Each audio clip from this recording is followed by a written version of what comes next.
Coucou les amis, j'espère que vous allez tous très bien. On se retrouve aujourd'hui pour un format de vidéo un peu spécial. J'avais très envie depuis longtemps de partager avec vous mes chaînes de cuisine préférées sur YouTube. Bah oui, c'est pas parce qu'on cuisine tous les jours, qu'on fait tous les jours de la popote, ce qui est mon cas, pour les vidéos et pour le quotidien, qu'on n'aime pas pour autant regarder ce que font d'autres personnes en matière de cuisine. Et moi, je me régale toujours à aller chercher tout le temps des recettes par-ci par-là, à essayer de trouver de nouvelles idées, de nouvelles saveurs. Et c'est pour ça qu'aujourd'hui, j'ai envie de partager ça avec vous. Alors, on commence ici, dans ma mini-forêt, chez moi, parce qu'on va parler d'une chaîne que j'aime énormément. C'est un monsieur dont on ne voit jamais le visage. D'ailleurs, il n'y a même pas de son dans ses vidéos, enfin, il ne parle pas. On a uniquement le bruit de la nature, un peu comme ici actuellement. Cette chaîne, c'est Almazan Kitchen. Alors, on a là un gars qui fait de la cuisine dans une forêt en Serbie. Alors, c'est hyper bien léché, hein, c'est très bien filmé, il n'est pas tout seul. Il ne se filme pas tout seul, mais c'est magnifique parce qu'on est dans la nature avec lui et qui cuisine un peu avec ce qu'il a autour de lui, ce qu'il trouve dans la nature. Il va prendre une branche qu'il va tailler pour faire une pique ou une brochette, il allume un feu, il y a toujours une rivière à côté, donc on entend tous les bruits de la nature, hein, je vous l'ai dit, il ne parle pas du tout, et il cuisine comme ça à l'extérieur, dehors. C'est magnifique. Je vous mets un court extrait de sa chaîne, regardez ça.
Alors je ne sais pas ce que vous en pensez, mais moi j'aime énormément cette chaîne.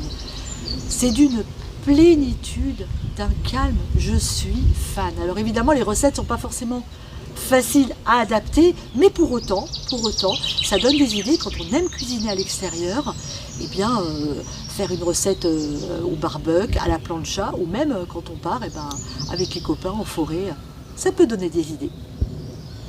Alors vous le savez, j'adore toutes les cuisines du monde entier, avec une petite prédilection pour la cuisine indienne. Et je trouve que se retrouver dans le mobil-home, avec son décor qui évolue au fil des années et au fil des saisons, je trouve que ça représentait très bien la prochaine chaîne. Il s'agit d'une chaîne de cuisine végétarienne. Alors, sur Popote et Potager, hein, on aime la cuisine végétarienne, on la pratique depuis des années maintenant, puisque c'est une de mes filles qui, à l'âge de 10 ans, m'a dit un jour qu'elle ne voulait plus manger de viande, et il a fallu que je m'adapte et que je comprenne et que j'apprenne à comment on pouvait manger très sainement et très correctement en ne mangeant plus d'animaux.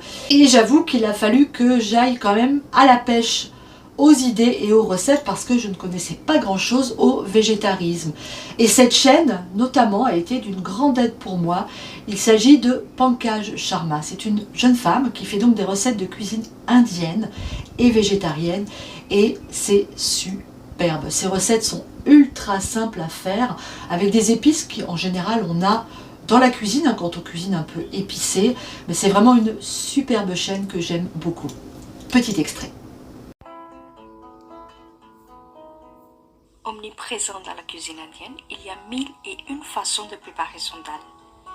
Dal makhani, dal fry, dal tadka, etc.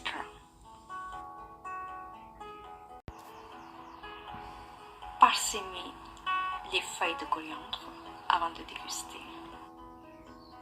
Et voilà ma recette de dal, la plus simple et la plus authentique. Bon appétit. Ben, je sais pas vous, mais moi, ça me donnerait presque faim quand même. Allez, chaîne suivante. Pour présenter cette chaîne, j'ai choisi comme décor le four à bois. Pourquoi? Parce que la personne dont on va parler aujourd'hui adore la cuisine en extérieur. Elle fait beaucoup de camping. Elle appelle ça d'ailleurs du glamping. Faut dire que quand elle part en camping, elle est sacrément équipée. Il s'agit de la petite bête que je connais, que j'ai eu la chance de rencontrer. La petite bête, c'est une jeune femme québécoise qui fait donc des recettes en français, des recettes de cuisine de chez elle, du Québec, mais aussi plein d'autres recettes, d'autres inspirations. Elle est surtout super calée en pain. Elle est la reine du levain. Elle fait des pains magnifiques. Elle a beaucoup d'humour. Elle est belle. Elle est drôle. Je l'adore. C'est Manon de La Petite Bête. Extrait. Aujourd'hui, les kikis ont fait des yakitori.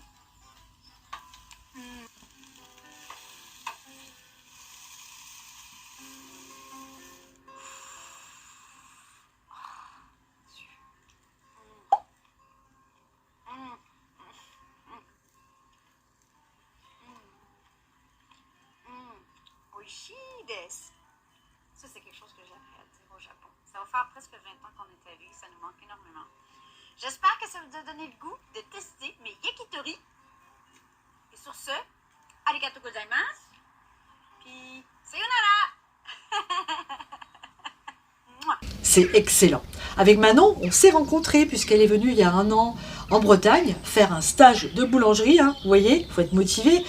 Du Québec, de Montréal, venir ici en Bretagne pour faire un stage, c'est quand même pas mal.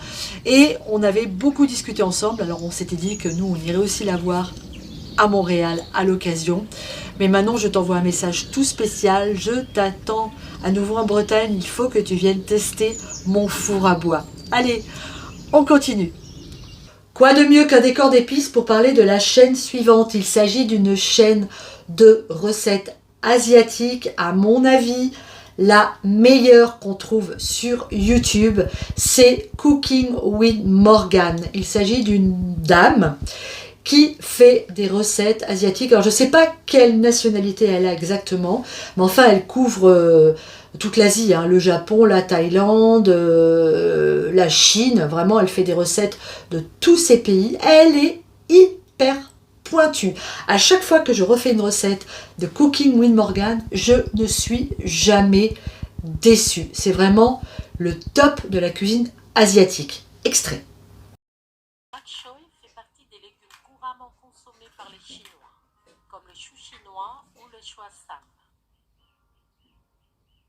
Il a un goût très doux, il est croquant et juteux. Il convient parfaitement aux plats sautés et aux soupes. Je vous montre comment le faire sauter avec du bœuf mariné. C'est un plat vite fait et qui nous assure un bon repas.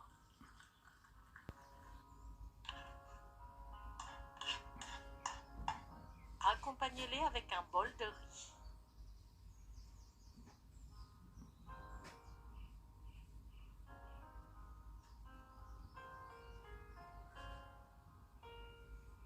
Nous aimons boire du thé noir ou du thé vert durant le repas.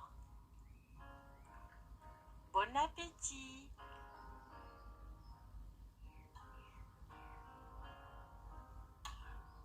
Oh là là là là, j'adore cette cuisine, la cuisine asiatique vraiment.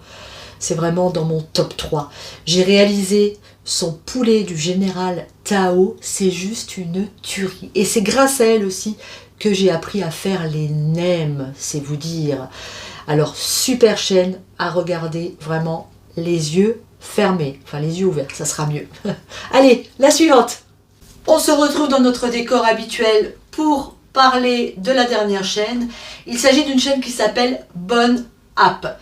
Et là, c'est fou parce qu'ils prennent des ingrédients et ils en font des choses assez incroyables. Par exemple, ils vont prendre une courgette et ils vont vous faire 5 recettes avec la courgette, mais alors de façon folles, avec des idées complètement délirantes et parfois avec vraiment de très très bonnes idées. J'aime beaucoup cette chaîne, c'est pareil, c'est ultra simple, c'est des recettes faciles, il n'y a pas de paroles, pas de blabla, juste de la musique, on vous montre les recettes, c'est très bien fait, c'est très bien monté, sûrement par des professionnels, mais c'est vraiment une chaîne que j'aime aussi beaucoup. Voilà les amis, on vient de faire le tour de mes 5 chaînes de cuisine préférées. Je vous mets les liens de ces chaînes sous la vidéo si vous souhaitez aller les regarder vous aussi. Vous allez y trouver à mon avis beaucoup d'inspiration pour cuisiner. Je vous embrasse très très fort, j'espère que cette vidéo vous a plu. Si c'est le cas, n'hésitez pas à laisser un pouce, à activer la petite cloche pour avoir les notifications qui vous diront quand sortent nos vidéos et puis surtout à vous abonner. Je vous embrasse très très fort et je vous dis à très bientôt sur Popote et Potager dans la cuisine ou au jardin comme d'habitude. Ciao!